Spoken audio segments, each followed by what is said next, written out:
Hello everyone and welcome back to the Nut House. I hope you all are doing well. We have had some taste of fall here in Georgia where the temperatures were upper 60s with even a chance of frost at night. But now we're headed back up to 85, I think, or 84 by this weekend. And I'm really not looking forward to it, but that's life in Georgia. We still have beautiful zinnias in the yard, and the trees are starting to turn, and it's a really beautiful time here in Georgia.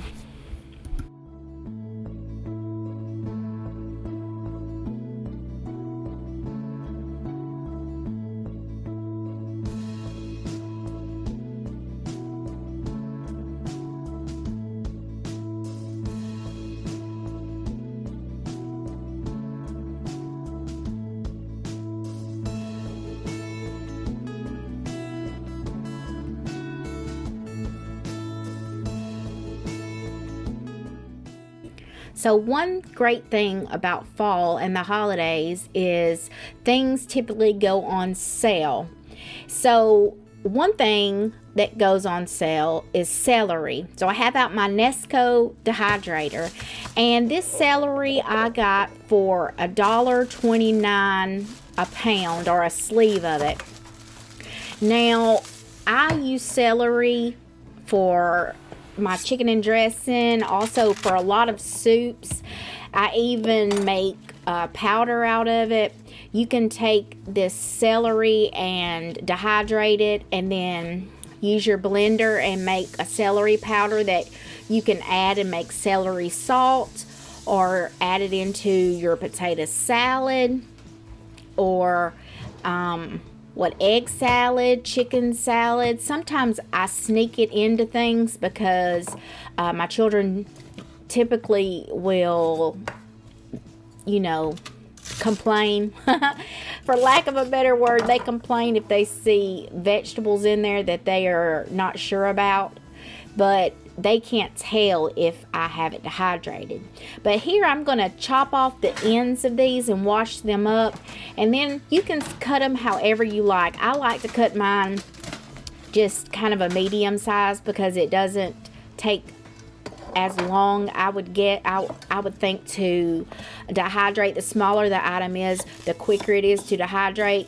Now if you don't have a dehydrator, you can probably do this in the oven. I have never tried it, so I can't say how good it works. But this dehydrator, back when I got it, you can even get them at the thrift store, which is an even better idea. But it was like $60 or $70. But I dehydrate everything in it, from all of my homegrown herbs. I dehydrate things from the store, even frozen vegetables that I might buy and my freezer fills up too fast and I need to make room. I'll take the frozen vegetables and I'll dehydrate those. So this dehydrator has multiple uses. You can even make your own marshmallows that you use, in hot chocolate, by taking the mini marshmallows from the grocery store and dehydrating those, and they dry up and they taste so good in those hot chocolate. My kids used to just eat them, just like they were, but I don't typically keep those around anymore because we don't eat that much sugar. Anyway, I'm going to keep the lettuce. I'm going to keep the celery leaves separate because I'm going to dehydrate those as well, and I'm definitely going to powder those up and make some celery salt with it. But you just cut these up to whatever size you want, and you can these will keep for a very long time. And then, if you buy enough, then you wouldn't have to buy any until the next year. So the sales are what you want to make sure that you take advantage of. So around Thanksgiving time, things start going on sale, such as your turkey. I always try to buy several extra turkeys if I can catch them. Sometimes these stores will put them on sale for like 29, 39, 59 cents. It's probably not going to go back to 29 cents a pound, but it's still cheap. And you can take that turkey and you can have another meal off the turkey, or you can cut it up and take the meat off and grind it and make your own ground turkey. You can make your own ground turkey sausage. You can do a lot of things with that ground turkey, and you can guarantee that you are not going to find ground turkey that cheap. If you even paid 99 cents a pound for the turkey, you're not going to find ground turkey in the store already ground up for that cheap. And then you also have your bones that you can make into turkey stock and can. I do that as well. And then any meat off the bones, you can can that in broth, and that could be your starter for, you know, chicken noodle soup or turkey noodle soup, or even, you know, turkey and dumplings. You can do all kinds of things. And I always save the ends here, and I put them in a Ziploc bag in the freezer, and we will use that for our stock to make put some carrots and onions and the celery, whatever else, and then we'll can up that stock as well. But also hams go on sale. Now you'll notice when you go into the store, the little bitty sliced hams, they're like $4 to $5 a pound. But if you can get a ham, usually 99 cents a pound, a lot of times I cut that ham off the bone, and I say fry it up, but it's really, we just kind of saute it in a little bit of butter and get it kind of crispy, and serve that with biscuits for breakfast. So there are so many uses for ham and potatoes, and then you would be spending 99 cents versus the $4 a pound. Like I said, the celery this week, now I went into the store, it was Aldi, and they said they had a sale on Instacart that said that celery was $1.29 a pound. But when I got there, it was not $1.29 a pound.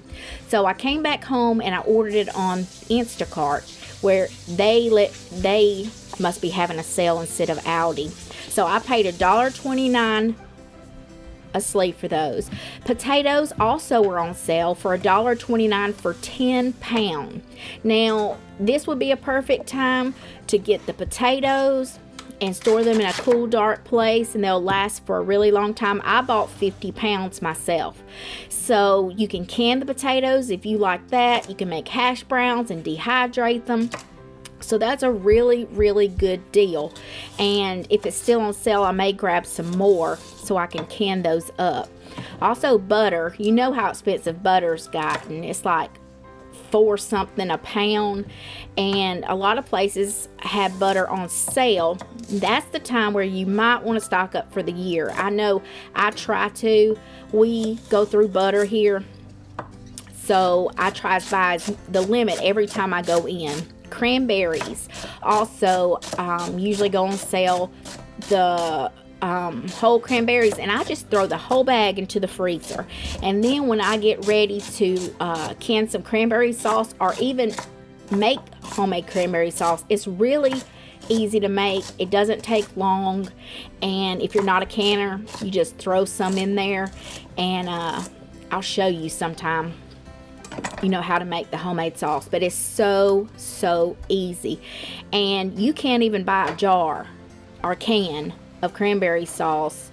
I think I paid, the last time I bought some was like $1.60 for one can, and you can get the whole bags, which is I think a pound, for 99 cents. So definitely stock on that. Also, pie crusts go on sale. I typically don't buy the pie crust because I make my own, and I have a super easy recipe on how to make that on the channel too. So please look that up because it is so good. But if you don't want to make them, they're still on sale, and you can keep those in your freezer. Sweet potatoes also were on sale at Aldi. I forgot what I paid for those, but I got about 6 pounds of those. Those keep a long time. You can also, a lot of times I'll go ahead and roast them. I know when we harvest our own potatoes, sweet potatoes, I'll roast them. I start it off in a cold oven and turn it to 350. And then after they're cool, I'll take what I call the meat, or just the potato skin off the, it just falls apart. And I will go ahead and freeze those in 2-cup bags, because that's the perfect amount to make sweet potato pie. And so I'm going to show y'all soon my old-fashioned sweet potato pie. It is so delicious. So, and also sweet potato souffle. That's one of my favorites for Thanksgiving. So sweet potatoes can be canned as well, and they're not hard to do. So it'd be a good idea to stock up on that. A lot of times nuts are on sale because they're really expensive. I keep nuts in my freezer so they don't go bad. Any baking ingredients also, it'd be a good time to stock up as much as you can afford on your flour, your sugar, your salt. And if you're not much of a canner, you can also stock up on your canned vegetables. A lot of times they'll run a 2 for $1 sale. You may even find it even cheaper than that. Cream cheese also will go on sale because, it's the baking time. And if you freeze the cream cheese, it will become grainy. So unless you have a recipe where it can be all mixed up, let's say you're making,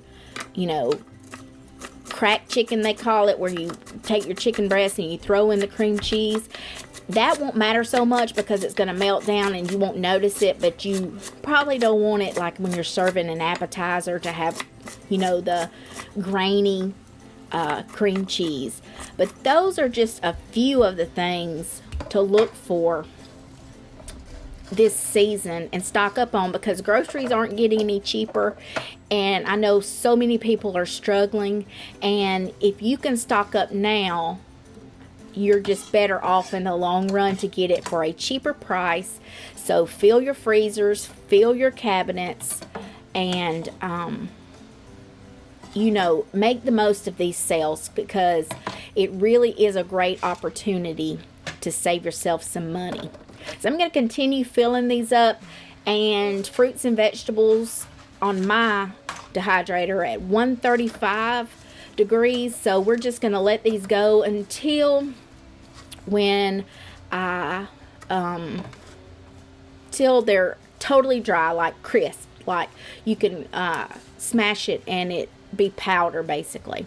And I'll show you what they look like afterward. I have a little bit left from last year. These are going to go probably 24 hours, maybe 48 hours until they are completely dry.